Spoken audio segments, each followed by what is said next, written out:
நிழலின் ரகசியம். தமிழகத்தில் ஒரு அழகிய சிறு கிராமம் இருந்தது. அந்த கிராமத்தில் ஒரு பழைய வீடு. அந்த வீட்டில் ராமச்சந்திரன் என்பவர் வசித்து வந்தார். அவர் மிகுந்த அறிவாளியாகவும் திறமைசாலியாகவும் இருந்தார். ஆனால் தனிமையாக வாழ்ந்தார். அவருக்கு என்று குடும்பம் எதுவும் இல்லை. கிராம மக்கள் அவரை புரிந்து கொள்ள முடியாமல் குழப்பத்துடன் இருந்தனர்.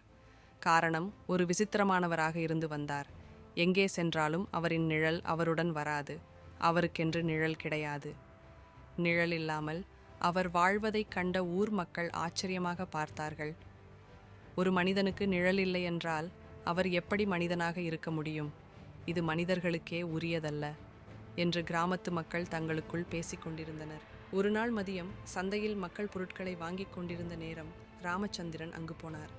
எப்போதும் போல அவரை பார்த்த கிராம மக்கள் அவரை அடிக்கடி கண்காணித்து வந்தனர். அவர் நடந்து செல்லும் போது அவருக்கு பின்னால் நிழல் கிடையாது. அவரின் நிழல் எங்கே? இது இயற்கைக்கு விரோதம். அவரை நம்ப முடியாது. இவ்வாறு அனைவரும் பேசிக்கொண்டிருக்க ஒரு சிறிய பையன் கிஷோர் மட்டும் இதை ஆராய வேண்டும் என்று முடிவு செய்தான்.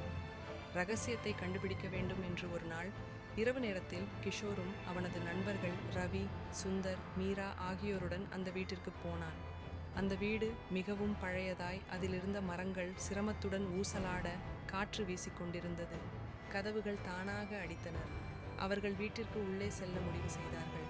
திடீரென்று கதவு தானாகவே திறந்தது. அதை கண்டதும் அனைவரும் அதிர்ச்சியுடன் உள்ளே சென்றனர். வீட்டின் உள்பகுதி மிகவும் இருண்டு, உள்ளே மக்கள் வசிக்க முடியாத நிலையில் இருந்தது.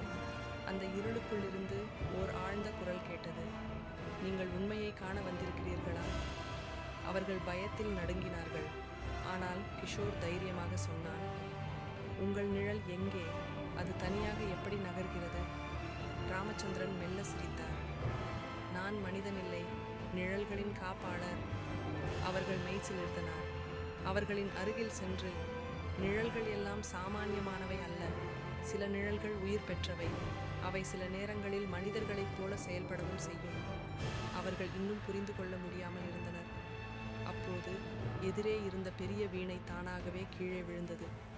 அதே நேரம் ஒரு நிழல் சுவற்றின் மீது தோன்றியது. அது நெருங்கி வந்தது. ஆனால் அது ராமச்சந்திரனுடையதல்ல. அந்த நிழல் அசைய ஆரம்பித்தது. அது மனித உருவத்தில் இல்லாமல் மிரள வைக்கும் விதமாக இருந்தது. இந்த வீடு வெறும் வீடல்ல, இது நிழல் உலகத்துக்கான கதவு என்றார் ராமச்சந்திரன். அப்போது அவர்கள் அனைவரும், நீங்கள்தான் நிழல்களின் அரசனா என்று ஆச்சரியத்துடன் கேட்டார்கள்.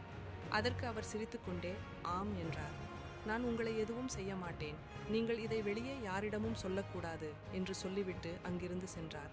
பின் அவர்கள் வெளியே வந்தார்கள். அந்த இரவு கிஷோர் மற்றும் அவரது நண்பர்கள் உண்மையை அறிந்த பயத்தில் இருந்தாலும் இது ஒரு மிகப்பெரிய மர்மம் என்பதனால் அதை யாரிடமும் பகிரவில்லை. ஆனால் கிராம மக்கள் இன்னும் குழப்பத்திலேயே இருக்கிறார்கள். ஏனென்றால் அந்த வீட்டில் அவர் ஒருவர் மட்டும் இல்லை. பல நிழல்கள் நகர்வதை பார்த்து பயத்தில் மற்றும் பதட்டத்துடன் வாழ்ந்து கொண்டிருக்கிறார்கள்.